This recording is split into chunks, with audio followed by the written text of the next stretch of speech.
Welcome back sa PH Grind Recap. Ngayon ay ibabahagi ko sa inyo ang science fiction thriller film noong 2017 na pinamagatang 222. Spoilers ahead, watch out and take care. Isang lalaki ang naglakad patungo sa Grand Central Station sa New York na may hawak na baril. Napansin ng mga tao sa paligid niya ang baril at nagsimulang tumakbo. Hinarap niya ang isa pang lalaki na mukhang pinoprotektahan ang isang babae. Nagtutukan sila ng baril bago sila lapitan ng security. Ipinakita ang isang orasan na nagpapakita ng eksaktong oras na 2:22 at pagkatapos ay makakarinig ng putok ng baril. Ang lahat ay isang panaginip lang pala. Nagising ang isang lalaking nagngangalang Dylan mula sa kanyang panaginip at nagpatuloy sa kanyang routine habang nakikinig ng balita. Ang balita ay tungkol sa isang bituin na tinatawag na Hamlin, na namatay 30 years na ang nakakaraan, ngunit ang liwanag nito ay umabot sa Earth makalipas ang 30 years, at ang supernova na ito ay magkakaroon ng mga epekto sa Earth at sa mga naninirahan dito. Si Dylan ay makikitang nakasakay ng bisikleta patungo sa kanyang trabaho, at papunta sa Grand Central Station upang sumakay sa tren. Siya ay isang air traffic controller na may seryosong talento sa pag-visualize ng mga pattern. Pagkatapos ng trabaho, nasa club siya kasama ang mga kaibigan, at nakatanggap siya ng tiket ng isang aerial ballet bilang regalo sa kanyang nalalapit na kaarawan. Kinabukasan sa trabaho, nagsimula siyang makakita ng mga pattern ng konstelasyon sa kanyang harapan. Nagsimula din siyang mag-hallucinate tungkol sa paulit-ulit niyang panaginip at hindi na siya makapag-communicate sa eroplano. Tumingin siya sa orasan at nakitang eksaktong 2:22 na, at nang pinagmasdang mabuti, napansin niyang huminto na ang orasan. Bumalik lang si Dylan sa kanyang katinoan nang kausapin siya ng coworker, at doon lang niya napansin na malapit nang magsalpukan ang mga eroplano dahil sa kanyang paghinto, kaya mabilis siyang tumawag sa mga piloto at nailigtas sila mula sa pag-crash ng 1 pulgada, at ang mga pasahero sa loob ng mga eroplano ay nakahinga ng maluwag. Nakita ni Dylan na nagsimula ng gumana ang orasan, ngunit dahil sa pangyayaring ito ay nasuspinde siya ng 4 na linggo. Kinabukasan matapos siyang masuspinde, dumalo siya sa aerial ballet, kung saan nakita niya ang isang babaeng nagngangalang Sarah, at namangha sa kanyang kagandahan. Pagkatapos ng ballet, lahat ay nasa after party, kung saan nilapitan ni Dylan si Sarah at nagpakilala. Pumunta sila sa restaurant at nagsimulang mag-usap, kung saan sinabi ni Dylan kay Sarah na ang kanyang ama ay isang piloto at na siya rin ay nagsanay upang maging piloto ngunit hindi nagtagumpay dahil siya ay natatakot sa paglipad. Sinabi sa kanya ni Sarah na siya ay nagtatrabaho sa Howard Pace Art Gallery. Ikinuwento rin niya sa kanya ang tungkol sa pagkakasuspinde sa trabaho, at nalaman niyang nasa eroplano si Sarah na muntik nang bumangga sa ibang eroplano noong 2:22 p.m. Humingi ng paumanhin si Dylan sa pangyayari, ngunit sa halip ay nagpasalamat si Sarah kay Dylan sa pagliligtas sa kanyang buhay. Habang sila ay paalis, inamin nila sa isa't isa na para sa isang first date, nakaramdam sila ng malalim na koneksyon at parang magkakilala na sila ng tuluyan. Kinabukasan, habang papunta sa Grand Central, napansin ni Dylan ang mga pangyayari ay tulad ng nakaraang araw, tunog ng sirena, babaeng tumatawa, construction sounds, lalaki na nagsasabing "May I help you?" at nabasag na salamin. Nakarating siya sa Grand Central Station sa oras na 2:21 p.m., nakita niya ang negosyanteng nagbabasa ng kanyang pahayagan, isang mag-asawang nagyayakap, isang linya ng mga preschooler kung saan may nahulog ang huling bata sa pila, at isang buntis sa ilalim ng orasan. Sa eksaktong 2:22 p.m., nabasag ang bintana ng istasyon. Pagkatapos ay pinuntahan niya si Sarah at niyaya sa isang maagang hapunan. Pumunta sila sa Central Park ng magkasama para mag-ice cream, at ibinunyag ni Sarah na huminto siya sa pagsasayaw dahil sa isang pinsala. Nalungkot dito si Dylan, kaya para pasayahin siya, nagpatugtog siya at sumayaw sa harap niya. Nakalaunan ay sinamahan ni Sarah at ang dalawa ay masayang sumayaw sa parke, at sa huli ay naghalikan sila. Pumunta sila sa apartment ni Dylan at nagmahalan.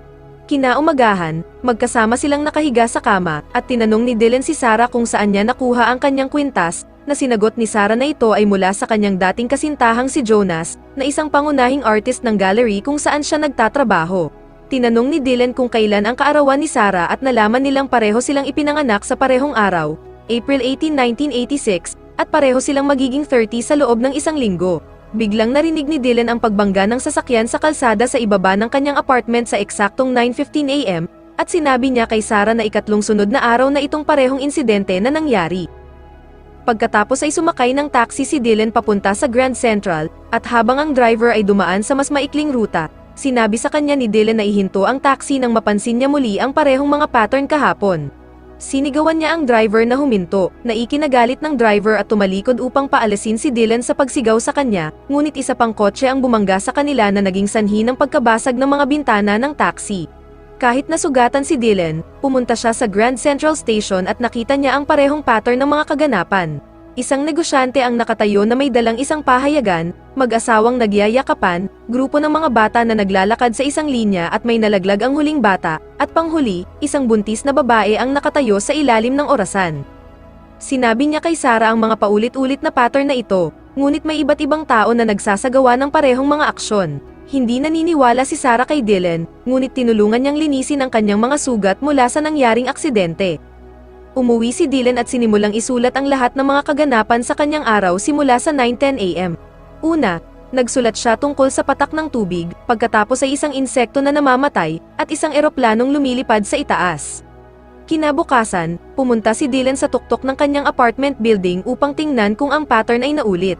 Hinintay niya ang patak ng tubig tulad ng kahapon, pero maaliwalas ang langit. Gayunpaman, eksaktong 9:10, may pumatak na tubig sa kanyang notebook. Nagulat na isinara niya ang notebook at nang binuksan niya ito, may napiga na insekto sa pahina. Pagkatapos ay lumipad ang isang eroplano sa ibabaw niya. Ang mga pattern ay paulit-ulit at halos hindi makapaniwala si Dylan. Pumunta si Dylan sa gallery para hanapin si Sarah, at napagtanto na ang gallery ay nagkaroon ng exhibition kung saan ang art piece ni Jonas ang pangunahing exhibition.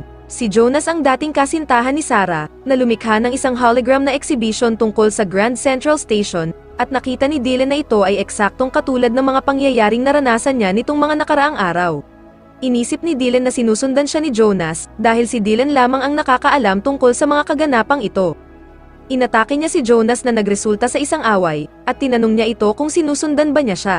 Sa madla, ang may-ari ng Kiefer Gallery ay pumalakpak na nagsasabing magandang ideya na isama ang pagpatay sa Grand Central Station na nangyari 30 taon na ang nakakaraan. Humingi ng tawad si Sarah kay Jonas tungkol sa pag-atake ni Dylan, at pinahinto muna ang relasyon nila ni Dylan. Mamaya sa araw na iyon, nag-text si Dylan kay Sarah para humingi ng tawad. Pagkatapos ay nakakita siya ng isang stack ng mga sobre na nakatago sa kanyang tahanan. Nalaman niyang isang lalaking nagngangalang Jake Redman ang sumulat ng mga liham na ito sa isang babaeng nagngangalang Evelyn. Nalaman ni Dylan na si Jake ay tumira sa kanyang apartment 30 taon na ang nakakaraan, noong 1987 pa. Nakahanap din siya ng artikulo sa online at nalaman ang tungkol sa pagpatay na nangyari 30 taon na ang nakakaraan sa Grand Central. Si Jake Redmond ay ang killer, pinatay niya ang kanyang nililigawan na si Evelyn at isang pulis sa gitna ng Grand Central. Buntis pa nga si Evelyn noong mga oras na iyon, at naganap ang pagpatay sa eksaktong 2:22. Pinatay ni Jake si Evelyn dahil sa selos kay Evelyn na umiibig sa pulis na si Noah Marks, na pinatay din ni Jake noong araw na iyon. Nalaman din niya na magkaparehas ang kaarawan ni na Jake, Evelyn, niya, at Sarah. Sa katunayan, ipinanganak sila ni Sarah sa araw na iyon, habang namatay naman sina Jake at Evelyn. Pinag-ugnay ni Dylan ang lahat ng ito, at nalaman na sila ni Sarah ay sina Jake at Evelyn sa ibang buhay.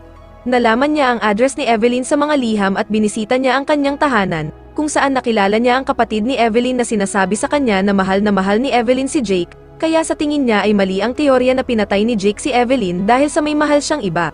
Ipinaalam din niya sa kanya na si Noah, ang pulis, ay in love din kay Evelyn. Pag-uwi ni Dylan, iniugnay niya ang konstelasyon na nagaganap pagkatapos ng 30 taon at ang kanilang sitwasyon. Nakita niya na ang 3 star na kasama sa konstelasyon ay talagang sina Jake, Evelyn, at Noah, habang sa kasalukuyan, si Dylan, Sarah at Jonas. Dahil bumalik ang konstelasyon, bumalik rin ang kanilang kapalaran. Tinext niya si Sarah tungkol sa kung ano ang nalaman niya, at pinakiusapan niya itong makipagkita. Nasa gallery si Sarah at tinitingnan ang holograms ni Jonas. Sinabi niya kay Jonas ang tungkol sa mga natuklasan ni Dylan, ngunit itinuring ito ni Jonas bilang mga maling akala ni Dylan. Mamaya sa araw na iyon, si Dylan ay nasa kanyang apartment nang bisitahin siya ni Sarah. Nakita niya itong nababalisa at sinubukang pakalmahin ito. Sinabi sa kanya ni Dylan na dahil sa susunod na araw na ang kanilang birthday, may tsansa na patayin siya ni Dylan, tulad ng pagpatay ni Jake kay Evelyn. Kaya sinabihan niya siyang umalis na at wag na silang magkita para sa kanilang kabutihan. Pagkaalis ni Sarah, si Dylan ay nawalan ng kontrol at sinimulang sirain ang mga bagay sa paligid. Pumunta siya sa terrace na may balak na tumalon sa gusali, ngunit nagbago ang isip niya. Si Sarah naman, pumunta sa opisina ni Jonas at sinabi sa kanya ang lahat ng nangyari. Nag-alok si Jonas na isama siya sa bakasyon para mawala sa isip niya si Dylan.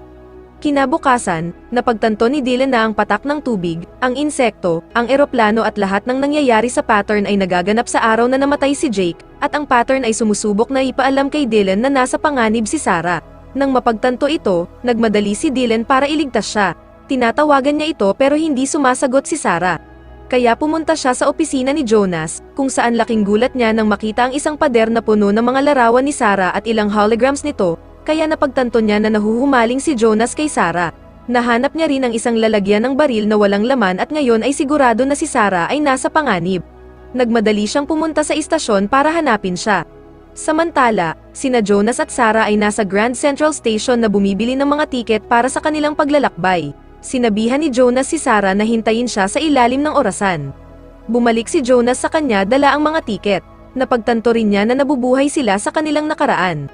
Sinabi sa kanya ni Sarah na hindi siya makakasama sa kanya dahil mahal niya si Dylan. Desperadong hiniling ni Jonas kay Sarah na sabihin sa kanya na mahal niya siya, ngunit tumanggi si Sarah nang makarating si Dylan sa istasyon.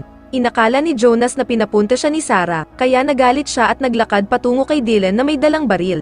Si Sarah ay nagsimulang makita ang parehong mga karakter na inilarawan ni Dylan. Ang negosyante, ang mag-asawang magkayakap, ang mga bata, at iba pa. Napagtanto niya na lahat ng sinabi ni Dylan ay totoo. Ngunit ang ibig sabihin din niyan ay ang buntis sa ilalim ng orasan ay si Sarah mismo. Itinutok muna ni Jonas ang kanyang baril kay Dylan, at pagkatapos ay kay Sarah na sinasabi na kung hindi niya siya makukuha, hindi rin ni Dylan. Sinangga ni Dylan si Sarah sa tamang oras, ngunit nabaril siya ng 2:21 PM. Nag-play out ang mga pangyayari noong 30 years ago, at eksaktong 2:22 PM, binaril si Jonas ng mga pulis na sumunod kay Dylan doon. Hawak ni Sarah sa kanyang mga bisig si Dylan na saglit na ipinikit ang kanyang mga mata, kung saan nakita niya ang pagmamahala ni Jake at Evelyn, at sa kabutihang palad ay hindi namatay si Dylan. Tumingin sila sa orasan at ito ay 2:23 PM, ibig sabihin ay nakaligtas sila at nagawang mabago ang kapalaran. Sa huli ay nalaman natin na sa nakaraang buhay, ang pulis na si Noah ang siyang pumatay kay Evelyn at Jake, ngunit binaliktad ng mga pulis ang storya upang iligtas ang kanilang reputasyon. Ang namamatay na bituin na Hamlin, na binanggit sa simula ng pelikula ay tuluyang nawala ngunit isang bagong bituin ang kaagad na muling isinilang. Sa huling eksena, ipinakita na sina Dylan at Sarah ay namumuhay ng maligaya, kasama si Dylan na sa wakas ay nagtagumpay sa kanyang takot ng paglipad at ngayon ay isang piloto, habang magiliw na nakangiti si Sarah sa kanilang sanggol sa duyan. Maraming salamat sa panonood at kung nagustuhan mo ang movie recap na ito, huwag kalimutang mag-subscribe para sa mga susunod pa na video.